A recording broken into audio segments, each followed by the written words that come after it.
ఓం సదాశివసమారంభాం వ్యాసశంకరమధ్యమాం అస్మదాచార్యపర్యంతాం వందే గురుపరంపరాం.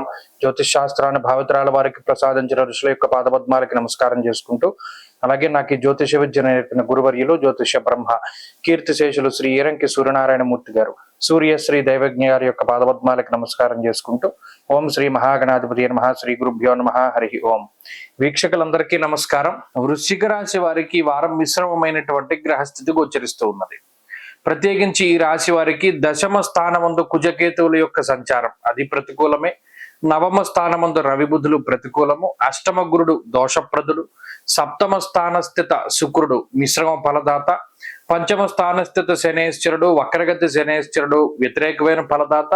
అర్ధాష్టమ రాహు. అంటే ఎందుకు ప్రతి వారము ఇలా చెప్తూ వస్తున్నామంటే, వృశ్చిక రాశి వారికి 9 గ్రహాలు ప్రతికూలంగా ఉన్నాయి.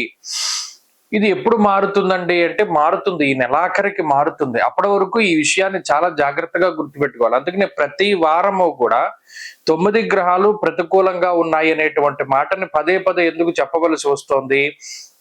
గ్రహస్థితి ప్రతికూలంగా ఉన్నప్పుడు అరటిపండు తిన్నా పన్ను ఇరిగిపోతుంది. ఈ ఎగ్జాంపుల్ చాలా సార్లు చెప్తారు. ఎందుకంటే అంటే దానికి ఏం రీజన్ ఉండదు.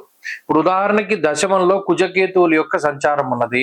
మీరు ఎంత కష్టపడింది, కష్టానికి తగినటువంటి ప్రతిఫలం రాదు. అది ఉద్యోగమైనా వ్యాపారమైనా. పైగా ఇంకా శ్రమ చేయొచ్చు, ఇంకా కష్టపడొచ్చు అనేటువంటి సలహాలు ఇతరులు ఇస్తూ ఉంటారు. అది నిజానికి మనసుకి చాలా బాధగా ఉంటుంది. చేసే పని, చేసే శ్రమ, కష్టం ఇవన్నీ కూడా ఎవరికి తెలియదు. అదంతా వృధాగా పోతూ ఉంటుంది.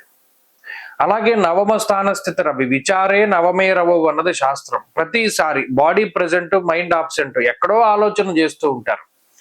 నిలకడలేనటువంటి స్థితి, నిర్ణయాలు తీసుకోలేనటువంటి పరిస్థితి, ఇటువంటి వాటికి కూడా ఈ గ్రహస్థితి కారణం. అలాగే అష్టమ స్థానస్థిత గురుడు అవకాశాలని ఆయన రానివ్వడు. శారీరకమైనటువంటి మానసికమైనటువంటి రుగ్మతలను కలగజేస్తూ చాలా ఇబ్బంది పెడుతూ ఉంటారు.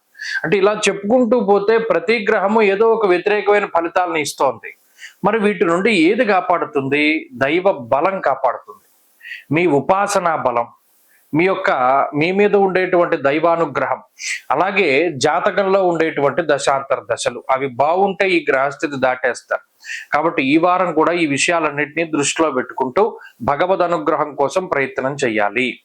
చేయగలిగితే కొంతకాలానికి గ్రహస్థితిలో మార్పు వస్తుంది. వృశ్చిక రాశి వారు ప్రత్యేకించి శివానుగ్రహం పొందడానికై రుద్ర కవచాన్ని పారాయణ చేస్తూ ఉండటం చెప్పదగినటువంటి సూచన. తదుపరి ధనురాశి.